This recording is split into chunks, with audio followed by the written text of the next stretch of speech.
You know, ito ay Miyerkules, December 3, 2025, men. At nandito ako sa isang truck stop sa US 59 sa may Cleveland, Texas. Texas. Ano na, medyo malamig na dito, men. Naka-snow coat na nga ako.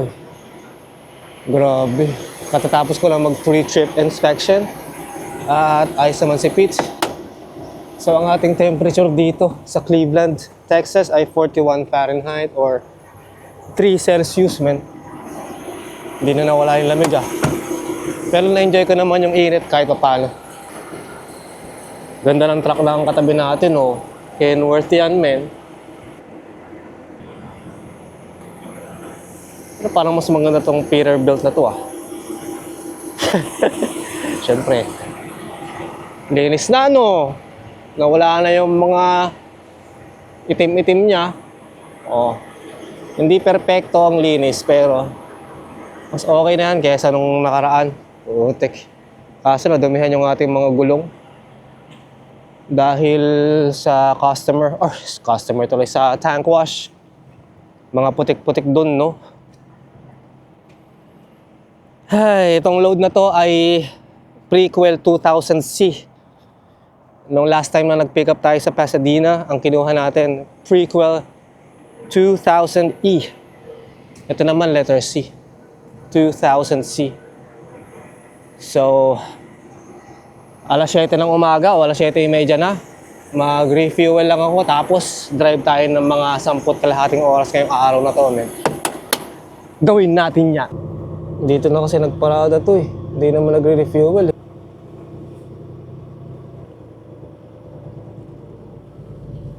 Ay, putik, aalis na pala yun, Ayoko dito. Dito na lang tayo sa kabila. Aalis na pala. Akala ko kasi magtatagal pa yun, Ayos na. Tanggalin natin tong ating main.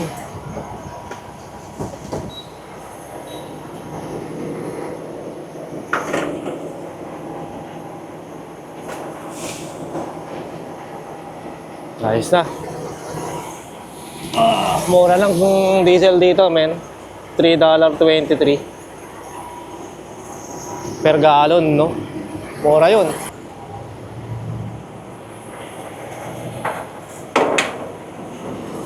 Hindi yata aabot,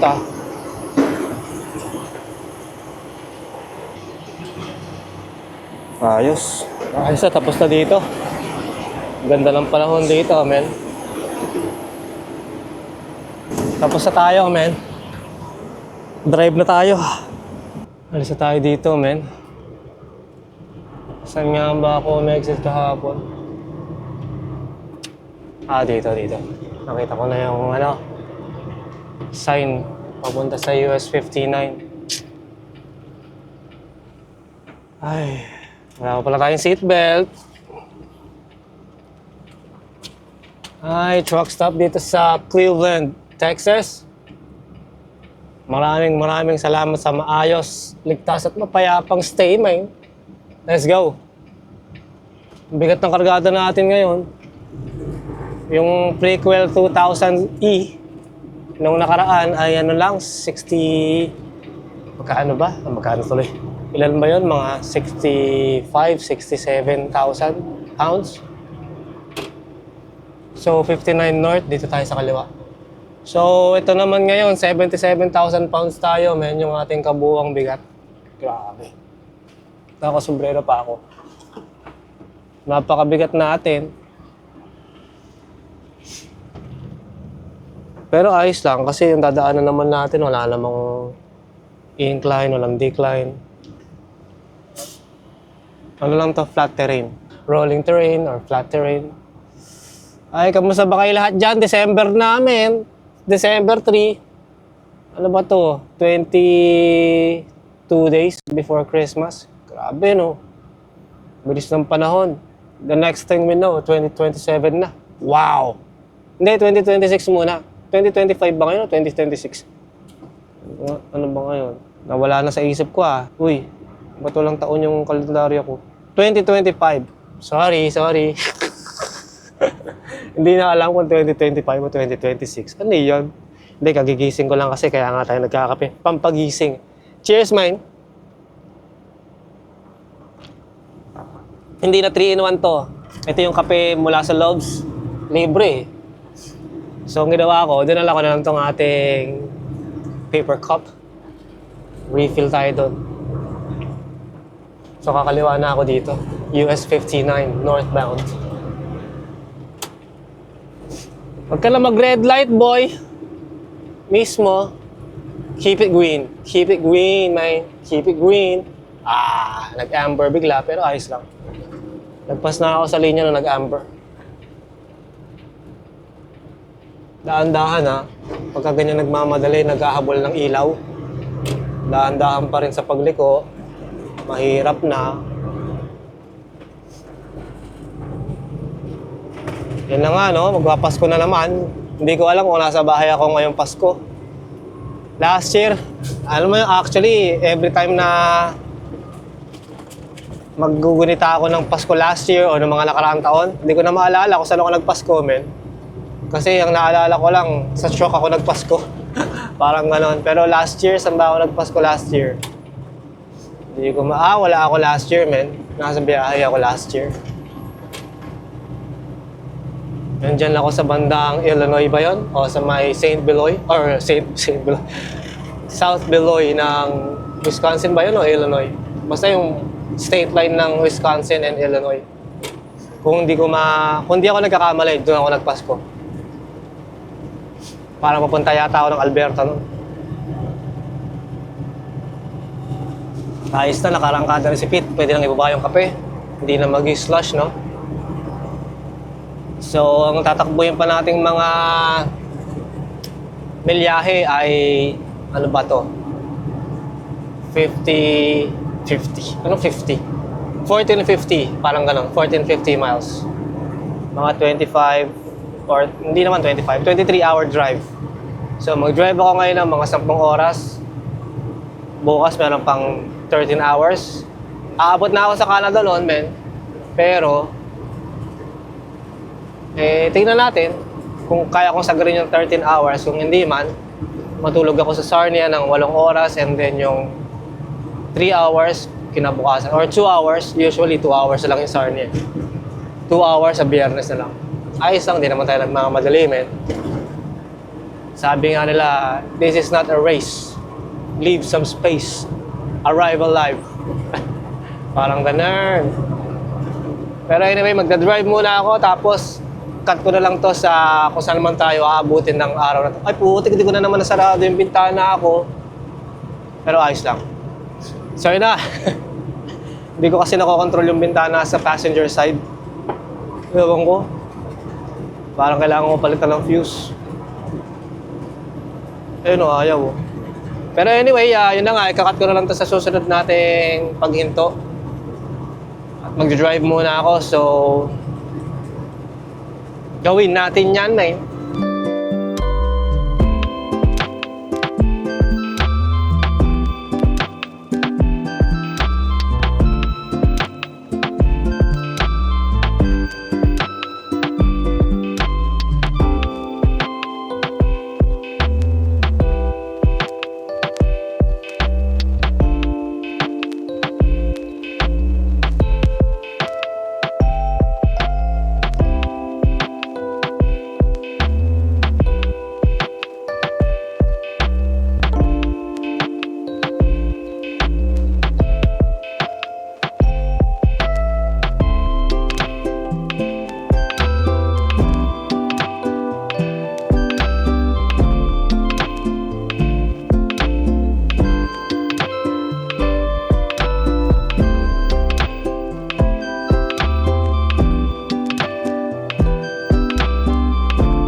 Ayos namin.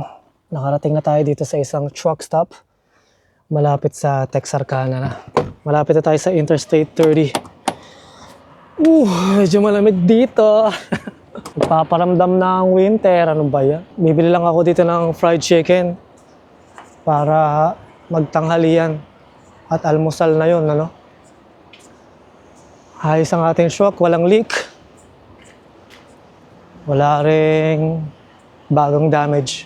Maulap na panahon. Ang daming truck parking. Maaga pa eh. Ayos.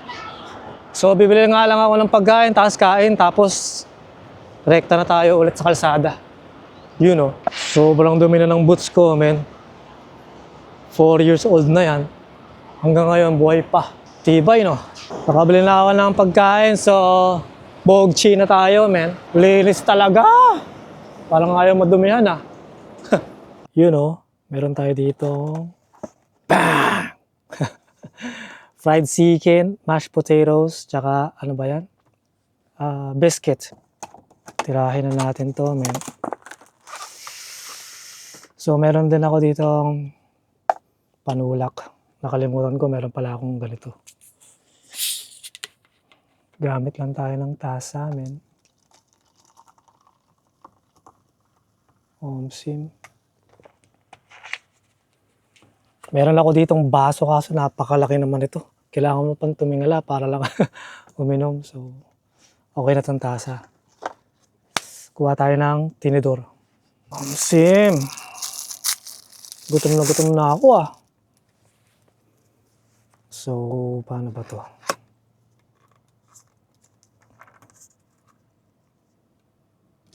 Mashed potatoes, man. Merong gravy. So, manalangin muna tayo, syempre. Yan. So, in the name of the Father, and of the Son, and of the Holy Spirit. Amen.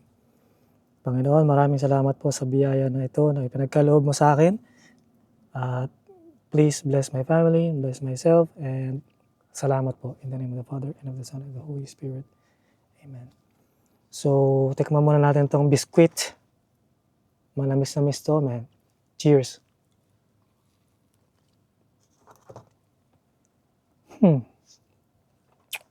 Wow.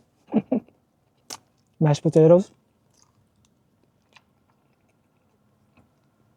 Panalo. Una nating tirahin tong mahirap kainin. Yung thigh. Thigh part, man. Cheers.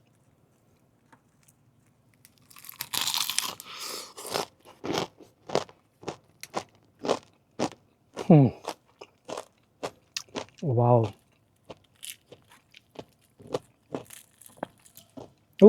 Tumutulo yung ano, juice. Juice ko po.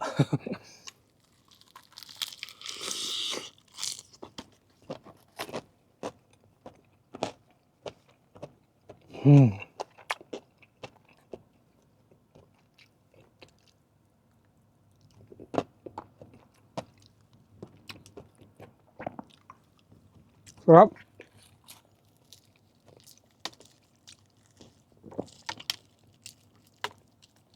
Tumatasik yung juice.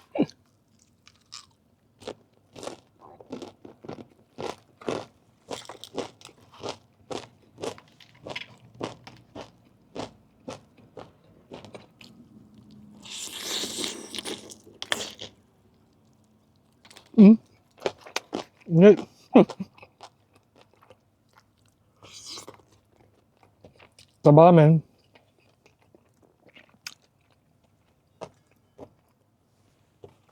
Sarap.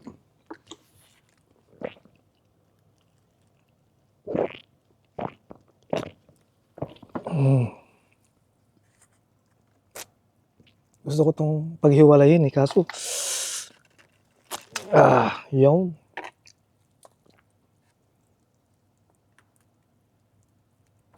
Ayaw mong himuwalay ah. Ay, gamitan na. Meron pala tayong tinidor. Mismo. Yun. So, tilahin natin to.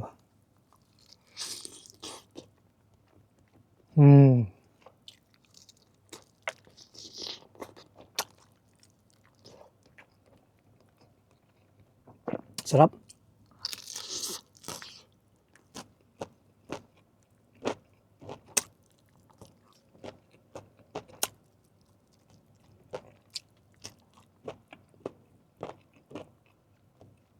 Ayun na.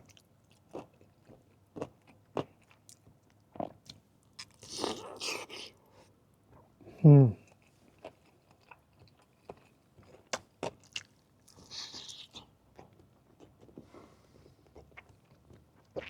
Sarap.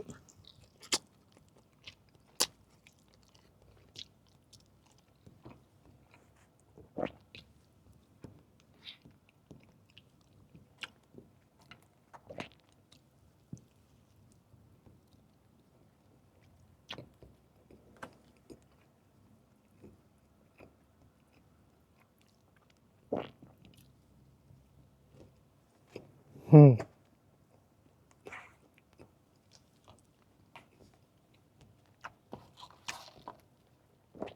Ito namang leg part. Cheers, man. Hmm.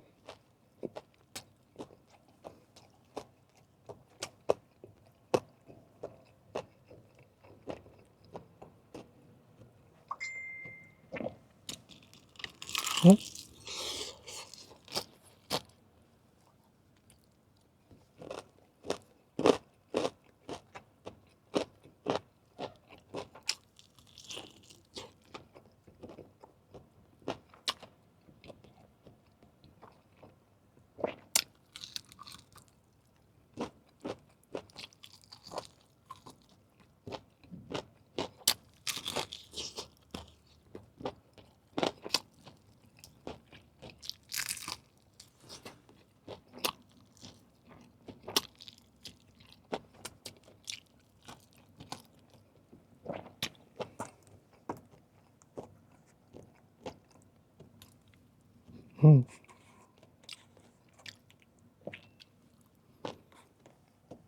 Hmm. Parang masakit sa gilagid ah.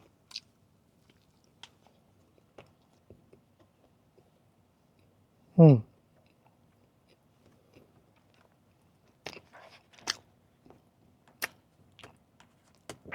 Pero masarap.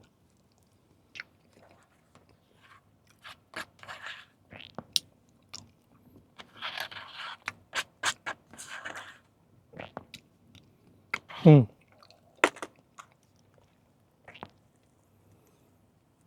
Wow. Nakakabusog din, men. Sobra.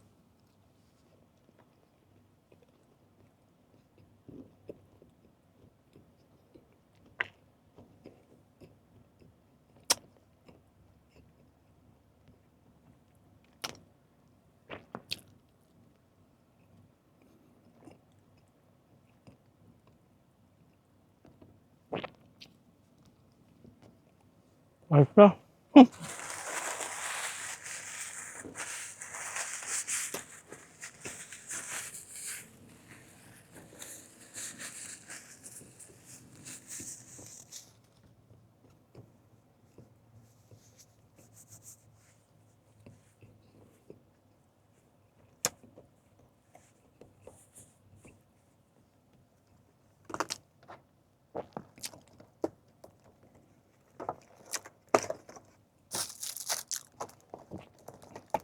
Solve. Medyo kulang lang. Parang bitin. Kasi walang kanin, no? Sarap. Ay, thank you, Lord. Grabe. Mamaya kapag medyo nagutom, meron tayo ditong chicharon, men. Habang nagja-drive. Meron din tayong Mr. Chips. Ano ba to? Corn chips. Meron din tayong Bicat, men. Potato chips.